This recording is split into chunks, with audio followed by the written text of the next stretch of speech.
ស្ដីបងប្អូនទាំងអស់គ្នាស្វាគមន៍មកកាន់ Channel Khmer News Daily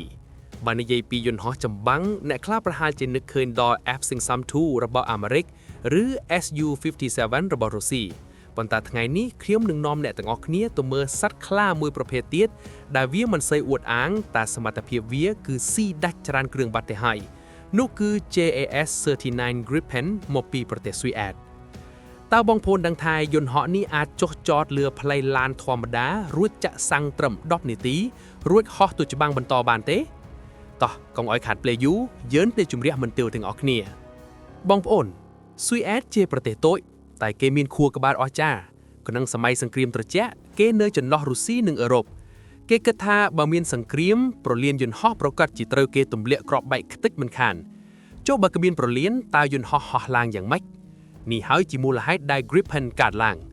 គេរចនាវាឲ្យតូចស្រាលនិងរហ័សរហួនបំផុតវាដូចជាឡាន off-road អញ្ចឹងមិនបាច់ផ្លូវស្អាតក៏លេងបានដែរឥឡូវមកមើលរូបរាងវា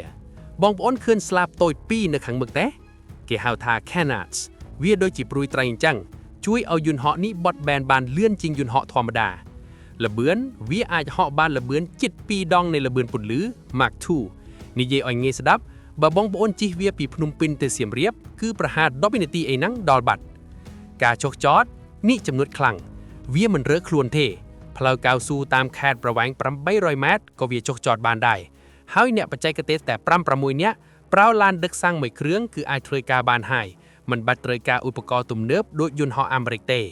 ក្នុងសមរភូមិទំនើបគេមិនសូវហក់ទៅបាញ់គ្នាទល់មុខដូចក្នុងរឿង Top Gun ទៀតទេ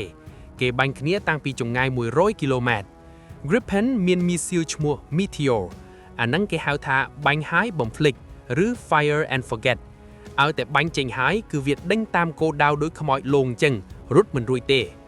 អ្វីដែលពិសេសគឺប្រព័ន្ធដូចទិន្នន័យឬ Data Link បើមាន Gripen 4គ្រឿងហក់ជាមួយគ្នាគ្រឿងទី1ឃើញសត្រូវគ្រឿងទី4ក៏ឃើញដែរទោះបីជាគ្រឿងទី4នៅឆ្ងាយក៏ដោយវាដូចជាការលេងហ្គេមជាក្រុមអញ្ចឹងបងប្អូនជួយគ្នាទៅវិញទៅមកចំណុចនេះបងប្អូនច្បាស់ជាចង់ដឹងហើយតើវាថ្លៃដែរ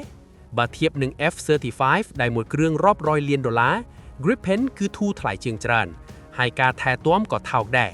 វាដូចជាយើងជិះឡាន Toyota អញ្ចឹងសន្សំសាំងគ្រឿងបន្លាស់ងាយស្រួលតែល្បឿនដូច Ferrari ហេតុនេះហើយបានជាប្រទេសដូចជាថៃ Hungary និង Brazil សម្រេចចិត្តទិញវាប្រាសរុបមក JAS-39 Gripen មិនមែនជាយន្តហោះចម្បាំងទេតែវាគឺជាសិល្បៈនៃការការពារខ្លួនរបស់ប្រទេសតូចៗវាឆ្លាតវារហ័សហើយវាពិបាកនឹងកម្ចាត់ចុះបងប្អូនវិញយល់យ៉ាងណាដែរចំពោះតោខៀវស៊ុយអែតមួយនេះបើបងប្អូនមានថវិកាតើបងប្អូនចង់ឲ្យប្រទេសយើងមានយន្តហោះប្រភេទនេះទេកុំភ្លេចជួយចុច like និង subscribe Channel Khmer News Daily ដើម្បីទទួលបានព័ត៌មានយោធាថ្មីៗនិងជក់ចិត្តបែបនេះទៀតសូមអរគុណនិងជម្រាបលា